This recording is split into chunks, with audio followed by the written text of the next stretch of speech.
huijak koktomani bisingte Agartala ni simi sidai Mohanpur thangai tongmani jarao malkhungo manjaka fensidil lephunga PS ni chaitumungbai malkhungno rombai bisingo current meter box bisingo dajak kwbangma fensidil manjaka logiwo malkhung chaloknai Sujit Debo manjaka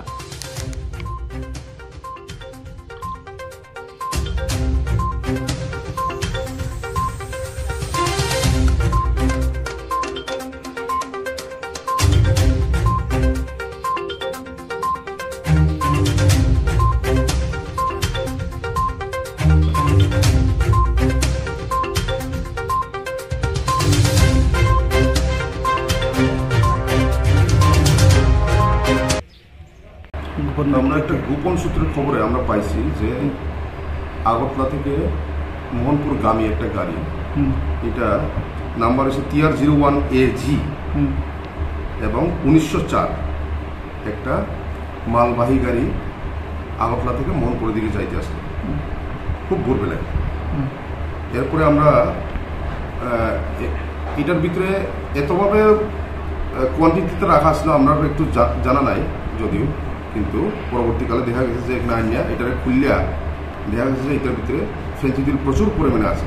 এই quantity যার ভিতরে ছিল সে ওই কি জানি কয় ওই electric panel একটা আছে, মিটার বক্স টক্সের মতো একটা দেখা গেছে এটার ভিতরে রাখা আছে।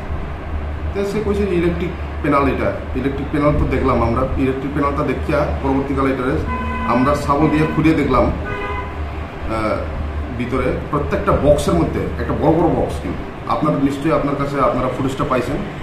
এই বক্সের মধ্যে আমরা পাইছি যে প্রায় প্রত্যেকটা বক্সে 250 বোতল করে ফেন্সিডিল ভিতরে ছিল এবং ড্রাইভারটা সুজিত দেব নামে, তার বাড়ি সে গোপালনগর মোহনপুর সিরাই থানার আন্ডারে।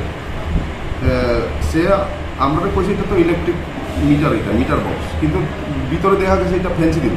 এখন জানলাম যে ইলেকট্রিক মিটার বক্সের ভিতরেও আমি আপনার আগে একটা ফুটেজ দিয়েছিলাম যে একটা ধূপকাঠি জ্বালিয়ে এটা গাঁজা ব্যাপার হইতো। এখন জানলাম যে ইলেকট্রিক মিটার বক্সের মধ্যেও এটা দেখি রাখা আছে। আমরা এখানে আরও অভিজ্ঞতা এলাম যে ইলেকট্রিক মিটার বক্সের মধ্যে 250 বোতল করে একটা ফেন্সিডিল এটা জায়গা নেই, যার কারণে আমরা যখন খুলছি, খোলার পরে যখন তারে জিজ্ঞাসা করছি সে তার কোনো আমার প্রশ্নের কোনো জবাব দিতে পারছে না। জবাব না দিতে পারায় আমি তারে ডিটেইন করে রাখছি, যেহেতু মালের সাথে আমি পাইছি গাড়ির সঙ্গে, গাড়ির নাম্বার তো আপনারা পাইছেন অবশ্যই। তার নাম হচ্ছে সুজিত দেব, বাড়ি হচ্ছে গোপালনগর মোহনপুর। কটার সময় ধরছে? আমরা প্রায় 6:30, 7:30 এবং 6:45 মধ্যে আমরা এটা তারে আটক করে আনছি, কিন্তু দর্শি তো আমরা এখানে আইনা চেকিং করার পরে আমরা অ্যারেস্ট করছি। তাই চেকিং করার পরে যখন জিনিসটা পাওয়া গেছে আমরা SDPO স্যারেও আমি আনছি, আনার পরে এবং দেখা গেছে যে এটার মধ্যে এই বেআইনি কারবার চলতেছে, যার কারণে আমি এটারে ধরছি। ধরার পরে এখন আপাতত আমাদের হেফাজতে আছে, উনি মেডিকেল